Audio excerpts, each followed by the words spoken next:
Guys, I am Puja Gandli, second year student at AIIMS New Delhi and welcome back to my channel. तो आप में से बहुत सारे स्टूडेंट्स का मेरे पास ये डाउट आता है कि दीदी हिंदी मीडियम जो स्टूडेंट्स होते हैं उनको वहाँ जाके कोई दिक्कत तो नहीं आती है, या फिर सिर्फ नीट वाले स्टूडेंट्स का ही एम्स के पेपर में सिलेक्शन होता है क्या, जो सिर्फ एम्स की तैयारी करते हैं उनका सिलेक्शन नहीं होता है, और 1 मंथ में हम कैसे पढ़ें। सो डरने वाली बात नहीं है। आज मैं लेके आई हूँ एक इंटरव्यू ऑफ माय बैचमेट, और वो मेरी दोस्त भी है, और उन्होंने बचपन से हिंदी मीडियम में पढ़ा है, बल्कि उन्होंने गवर्नमेंट स्कूल से पढ़ा है, लेकिन फिर भी उन्होंने एम्स दिल्ली क्रैक किया है। तो गाइज वो आपको जो चीज़ें बताएंगी, जो टिप्स आपको देंगी, वो सारी की सारी बहुत ऑथेंटिक है। मैंने उनके उससे सारे आपके डाउट्स पूछे हैं रिगार्डिंग कि हिंदी वाले स्टूडेंट्स को यहाँ पे दिक्कत आती है, उसने लास्ट टाइम पे कैसे पढ़ाता था, और उसने मतलब लास्ट के 1 मंथ में किन चीज़ों पर ज़्यादा फोकस किया था, मॉक टेस्ट कितने दिए थे, सब कुछ उसने बताया है आपको इस वीडियो में। तो वीडियो को अच्छे से देखना, एंड तक देखना, वीडियो बहुत काम की है, आपके बहुत सारे डाउट्स क्लियर हो जाएंगे। चलो स्टार्ट करते हैं। तो गाइस, ललतेश मेरी बैचमेट है, और अब ललतेश अपने बारे में थोड़ा सा इंट्रोडक्शन देगी। बता दो ललतेश सबको अपने बारे में। हेलो गाइस, मेरा नाम ललतेश है। मेरा भी बीएससी नर्सिंग 2024 में सिलेक्शन हुआ था, और मैं पूरा एकदम हिंदी बैकग्राउंड से हूँ। मैंने 1 to 10 अपने गांव के स्कूल से किया है, हिंदी मीडियम से। उसके बाद मुझे बायोलॉजी लेना था, जो मेरे गांव के स्कूल में नहीं था, तो इसलिए मैं 11th-12th के लिए बायोलॉजी सब्जेक्ट के लिए मैं भरतपुर आ गई थी। तो मैंने 11th-12th भरतपुर से किया है, उसके सरकारी स्कूल से। हाँ, तो गाइस मतलब ललतेश का जो पूरा बैकग्राउंड है वो गवर्नमेंट स्कूल वाला है। फिर ललतेश, आपने एम्स की तैयारी कैसे करी, मतलब कहाँ से करी आपने एम्स की तैयारी? मेरा 12th के बाद मेरी फ्रेंड ने मुझे बताया था कि मतलब एम्स नर्सिंग का एग्ज़ाम है, वो तुम दे सकती हो। तो मेरी फ्रेंड ने मुझे बताया उसके बारे में, तो मैंने उसी से थोड़ा गाइडेंस लिया, उसी मतलब उससे कोर्स ले लिया था उसका, बीएससी नर्सिंग का। तो तब मैंने अपनी तैयारी शुरू करी थी। अच्छा, कहाँ से कोर्स लिया था आपने उसका? मैंने विजय एजुकेशन का कोर्स लिया अच्छा, था। तो आपने विजय एजुकेशन से पढ़ा है। अच्छा, अब मुझे ये बताओ कि जैसे अब आपने तैयारी स्टार्ट करी थी, तो आपने बोला कि आपकी दोस्त ने आपको बताया था, तो उस वक्त ऐसे मतलब आपके और भी दोस्त होंगे जो इंग्लिश मीडियम से होंगे, तो आपको ऐसा इन्फीरियर फील होता था, और ऐसा लगता था कि काश मेरा भी इंग्लिश मीडियम होता, मेरा सिलेक्शन होगा क्या, मैं हिंदी मीडियम से हूँ। तो ऐसा जब आपने प्रिपरेशन स्टार्ट करी थी तो आपको लगता था ऐसा कि आप एम्स दिल्ली में आ जाओगे? हाँ, कभी कभी मतलब इन्फीरियर फील होता था, मतलब ऐसा नहीं था कि एम्स दिल्ली मिल जाएगा। मतलब सिलेक्शन के टाइम पे तो मतलब ये था कि हिंदी मीडियम से है, बाकी के स्टूडेंट इंग्लिश मीडियम से इतना अच्छे से पढ़ते हैं, उनका बेसिक इतना स्ट्रांग रहता है। हमारा हिंदी मीडियम से था, मतलब बेसिक इतना अच्छा नहीं था। ऊपर से गवर्नमेंट स्कूल में तो मतलब इतना अच्छा पढ़ाते भी नहीं है। गवर्नमेंट स्कूल में जो पढ़ाते हैं मतलब वो पेपर के 12th क्लास के लेवल से पढ़ाते हैं, वो कॉम्पिटिटिव लेवल से नहीं पढ़ाते हैं। तो इसके लिए मैंने विजय एजुकेशन से पढ़ाई की थी। अपने मतलब दोस्तों का भी गाइडेंस प्रोवाइड करते थे। अच्छा, मतलब कैसे पढ़ना है, हाँ, क्या पढ़ना है। तो मतलब ऐसा लगता था स्टार्टिंग में। हाँ। तो यार ये बताओ आप कि जब आपने तैयारी स्टार्ट करी, तो जैसे हिंदी इंग्लिश का होता है अलग से, तो जब आप बैच में थे तो आपको ऐसे दिक्कत आती थी कि कोई टीचर इंग्लिश में बता रहा है वो आपको समझ में नहीं आ रहा है, ऐसे दिक्कत आती थी? हाँ, दिक्कत आती थी, क्योंकि मैंने हिंदी मीडियम का बैच लिया था। मतलब वो हिंदी मीडियम के साथ साथ थोड़ा मतलब वो ऐसे पढ़ाते थे कि बच्चों को हिंदी भी समझ में आए और इंग्लिश भी समझ में आए, जिससे उनका कॉन्सेप्ट अच्छे से क्लियर हो जाए, जिससे अगर उनका सिलेक्शन हो आगे तो वो अच्छे से मैनेज कर पाए हिंदी इंग्लिश का। मतलब क्योंकि आगे सारी पढ़ाई मेडिकल की सब इंग्लिश में ही होता है, तो आगे मैनेज करने के लिए थोड़ा इंग्लिश भी जरूरी है, तो वो दोनों में पढ़ाते थे। तो मतलब ऐसे टीचर्स भी आपका थोड़ा सपोर्ट करते थे कि ताकि आपको दोनों चीज़ें हो जाए। तो यार जैसे जब आप पढ़ते हैं, जब हम तैयारी कर रहे होते हैं, तो उस वक्त हमें बहुत सारे सब्जेक्ट्स में दिक्कत आ रही होती है कि कोई को फिजिक्स में दिक्कत आती है, किसी को बायो में। आपको मेनली किस सब्जेक्ट में दिक्कत आती थी, और जैसे आपको दिक्कत आ रही है तो आपने उसे कैसे इम्प्रूव किया, मतलब सबसे ज़्यादा किस चीज़ में दिक्कत आई है? मतलब मुझे इंग्लिश को लेके तो बायोलॉजी में दिक्कत होती थी। अच्छा। मतलब कुछ कुछ शब्द हैं जो मतलब समझ में नहीं आते थे इंग्लिश में, कुछ कुछ शब्द हिंदी में समझ में नहीं आते थे। तो मैं देखती थी मतलब कौन सा जो है मैं हिंदी में याद कर सकती हूँ, कौन सा कॉन्सेप्ट है वो मैं इंग्लिश में याद रख सकती हूँ, तो मैं उसके हिसाब से करती थी।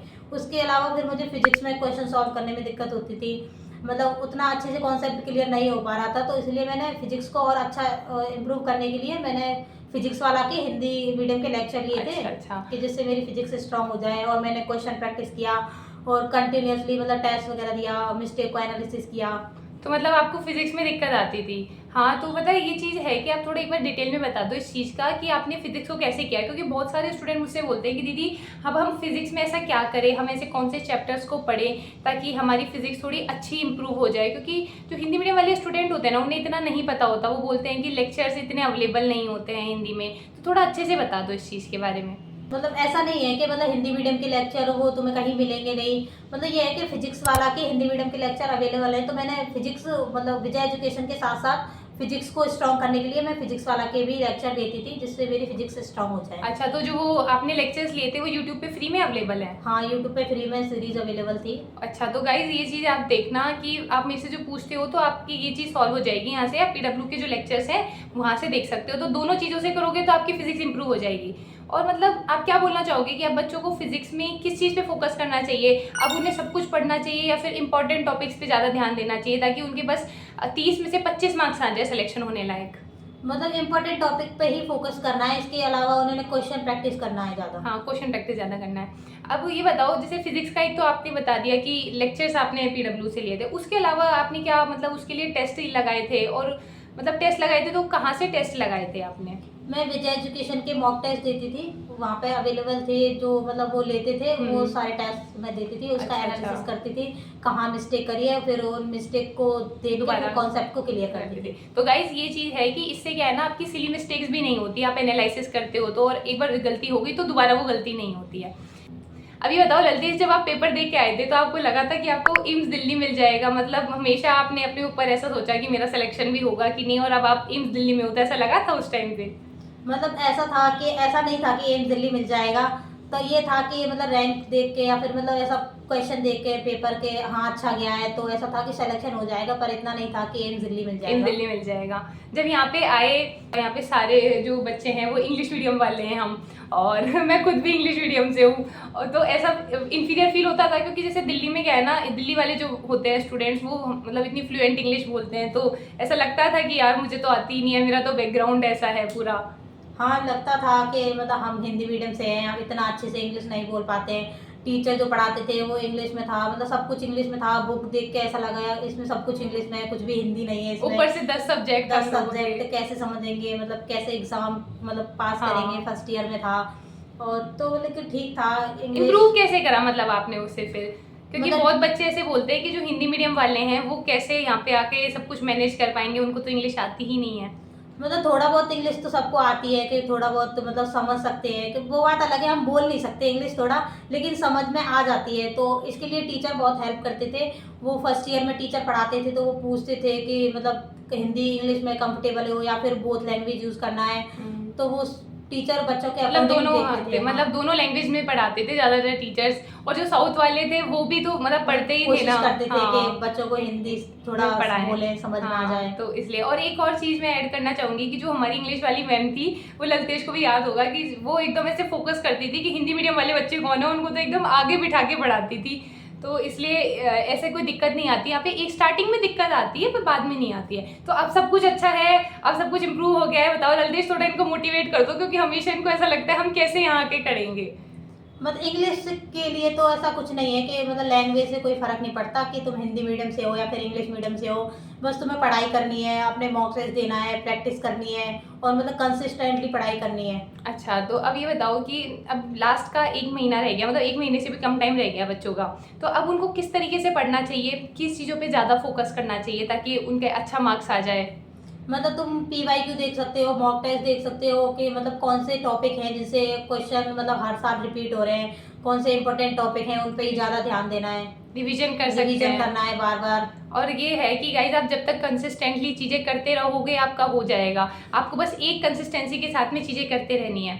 यार एक बात बताओ, मैं ना बच्चों से बोलती हूँ कि आपको नीट के PYQs करने हैं। अब जैसे आपने नीट की तैयारी नहीं करी, लेकिन फिर भी नीट के PYQs करने चाहिए ना, आप ये बताओ एक बार। हाँ, मतलब क्वेश्चन प्रैक्टिस कर सकते हैं नीट के, मतलब उसके लेवल को मैच करने के लिए, क्योंकि जो एम्स में है वो नीट के लेवल के क्वेश्चन आते हैं, हाँ। तो उन क्वेश्चन को सॉल्व करने के लिए नीट के PYQ सॉल्व कर सकते हैं, उसकी प्रैक्टिस कर सकते हैं। हाँ, आप जब पेपर दे रहे थे तो उस टाइम पे आपने टाइम कैसे मैनेज किया? क्योंकि बहुत कम मतलब 100 क्वेश्चंस आपको सॉल्व करने रहते हैं और फिजिक्स के कैलकुलेटिव क्वेश्चंस होते हैं, तो आपने टाइम कैसे मैनेज किया उस टाइम पे? सबसे पहले तो आपको वो क्वेश्चन सॉल्व करने हैं जिस पे आप 100% श्योर हो, जिससे आपका टाइम बचे, है ना। उसके बाद फिर जो मॉडरेट क्वेश्चन है वो सॉल्व करना है, और बाकी तो मॉक टेस्ट वगैरह देने से स्पीड इम्प्रूव हो जाती है, एक्यूरेसी भी आ जाती है। अवॉइड करना है।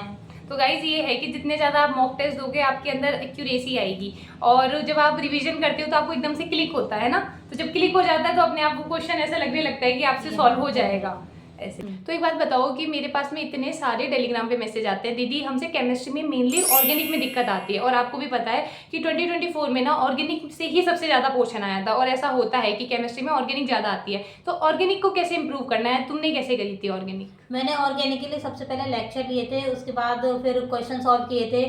तो जो हमारी बुक के एक्सरसाइज के क्वेश्चन होते हैं, जो एग्जाम्पल होते हैं, जो एनसीईआरटी के मतलब एनसीईआरटी के जो इंडेक्स के क्वेश्चन होते हैं, वो सारे सॉल्व किए थे, और नेम रिएक्शन उन पे ज़्यादा फोकस किया था। हाँ, तो गाइज इस चीज़ का ध्यान रखना है कि नेम रिएक्शन और इंटेक्स क्वेश्चन आपको अच्छे से करने हैं, ऑर्गेनिक में सेम वहाँ से आता है। और एक ये और बता दो कि जीके कैसे करी थी, मतलब अब लास्ट के 25 डेज रह गए, तो अब मैं स्टार्टिंग से इनको ऐसे बोलती थी जीके पे इतना ध्यान मत दो, पीसीबी पे ध्यान दो, लेकिन अब जीके को भी करना है, तो जीके कैसे करी है? जीके के लिए मतलब यूट्यूब पे बहुत सारे वीडियोस अवेलेबल हैं, जैसे जीएस प्लेनेट वाला, विजय एजुकेशन वाले भी डालते रहते हैं, उनका मैराथन वीडियो आता है। और जीके के लिए तुम्हारे लिए पूजा भी मतलब कुछ कर रही है कि वो क्वेश्चन वगैरह ढूंढती रहती है जीके के लिए, कि बच्चों को कुछ फायदा हो जाए। वो मतलब रिपीटेड क्वेश्चन देख रही है कि कौन से क्वेश्चन है जो बार बार रिपीट होते हैं, कौन से टॉपिक से रिपीट होते हैं, तो वो टॉपिक को सेलेक्ट करके क्वेश्चन प्रिपेयर कर रही है, जो तुम्हारे लिए एक सीरीज लेके आएगी जिसमें क्वेश्चन होंगे जीके के, तो तुम्हारे लिए बहुत इम्प्रूव करेंगे जीके को। हाँ, तो गाइज तुम वहाँ से भी जीके कर सकते हो, उसके बाद मैं शेड्यूल आपको दे दूंगी, तो जीके आपकी वहाँ से हो जाएगी। यार अब एक बात बताओ, जैसे फिजिक्स का आपने बता दी, आपने फिजिक्स का पीडब्ल्यू से करा था और विजय एजुकेशन दोनों से करा था, केमिस्ट्री आपने बता दी, बायो कैसे करनी है? बायो में सिर्फ एनसीईआरटी करें आप कि नोट्स को पढ़ें, या फिर दोनों करें? ज़्यादा तो एनसीईआरटी पे ही ध्यान देना है कि एनसीईआरटी, क्योंकि ज़्यादातर सारे क्वेश्चन है वो एनसीईआरटी से ही आते हैं। बस ये है कि वो क्वेश्चन को थोड़ा घुमा फिरा के बोल देते हैं। हाँ। उसको समझना है एनसीईआरटी को। तो अभी तुम्हारे पास इतना टाइम नहीं है कि तुम नोट्स भी करो और क्वेश्चन भी सॉल्व करो और तुम मतलब बुक भी पूरा पढ़ लो। तो अभी के लिए तुम सिर्फ एनसीईआरटी पे ज़्यादा ध्यान दो, क्योंकि सारे क्वेश्चन है वो एनसीईआरटी से ही आते हैं। आपको बस एनसीईआरटी पे ही फोकस रखना है, उसी को मतलब बार बार रीडिंग लगानी है। ठीक है। तो यार एक बात और मैं आपसे पूछना चाह रही हूँ कि जैसे फर्स्ट ईयर में आपको दिक्कत आती थी हिंदी में, और अब सेकंड ईयर में आती है क्या, और कितना इम्प्रूवमेंट हुआ है? मतलब फर्स्ट ईयर में तो मुझे बहुत दिक्कत आती थी, मतलब टीचर पढ़ाते थे, मतलब कुछ कुछ टीचर थे जो मतलब पूरा इंग्लिश में पढ़ाते थे, तो वो बिल्कुल समझ में नहीं आता था। तो उसके लिए मतलब हॉस्टल में आके पहले खुद पढ़ाई करो, क्योंकि इंग्लिश में पढ़ना होता है, सारे एग्जाम भी इंग्लिश में देने होते हैं। तो लिखने की प्रैक्टिस करनी है कि टाइम में, इतने कम टाइम में इंग्लिश कैसे लिखो, वो भी सोच के। जो आंसर है तुम्हें हिंदी में आता है लेकिन उसकी इंग्लिश बनानी है, तो उसके लिए थोड़ा काम करना पड़ेगा, मतलब इंग्लिश को लिखने का थोड़ा इम्प्रूव करना पड़ेगा। लेकिन फर्स्ट ईयर में हो गया था, और सेकंड ईयर में भी अभी तो ऐसा है कि फर्स्ट ईयर से करते आ रहे हैं, तो काफी अच्छा हो गया है गाइस। अच्छा इनफैक्ट जो इंग्लिश मीडियम वाले स्टूडेंट्स हैं उससे ज्यादा नंबर ललतेश के आते हैं, तो ऐसा डरने वाली बात नहीं है कि हिंदी मीडियम वाले स्टूडेंट नहीं कर पाते। इनफैक्ट हमारे जो सीनियर्स बैच है उनमें ऐसा भी हुआ है कि हिंदी मीडियम वाले स्टूडेंट्स ने टॉप किया है। तो मतलब लैंग्वेज से कुछ नहीं होता, मतलब अगर हाँ। तुम मेहनत कर रहे हो तो हिंदी हो या इंग्लिश कोई फर्क नहीं पड़ता। बस अब एक लास्ट टिप जो आप बच्चों को देना चाहोगे कि अब लास्ट टाइम में बस इस तरीके से पढ़ लो, दो चीज ऐसी जिनसे आपका सिलेक्शन हो गया। अभी लास्ट के 25 दिन में तुम्हें बस ये ध्यान रखना है कि तुम ज़्यादा से ज़्यादा मॉक टेस्ट दो और ज़्यादा से ज़्यादा रिवीजन करो, इससे तुम्हारा सिलेक्शन आराम से हो जाएगा। और गाइस पढ़ते रहो, all the best for your exam. हाँ गाइज, और कोई भी आपका कोई डाउट हो तो आप मुझे कमेंट सेक्शन में पूछ लेना, मैं वहाँ पे रिप्लाई कर दूंगी, और ललतेश भी वहाँ पे रिप्लाई कर देगी। और अगर वीडियो इन्फॉर्मेटिव लगा हो तो like share and subscribe to the channel. Bye. Bye.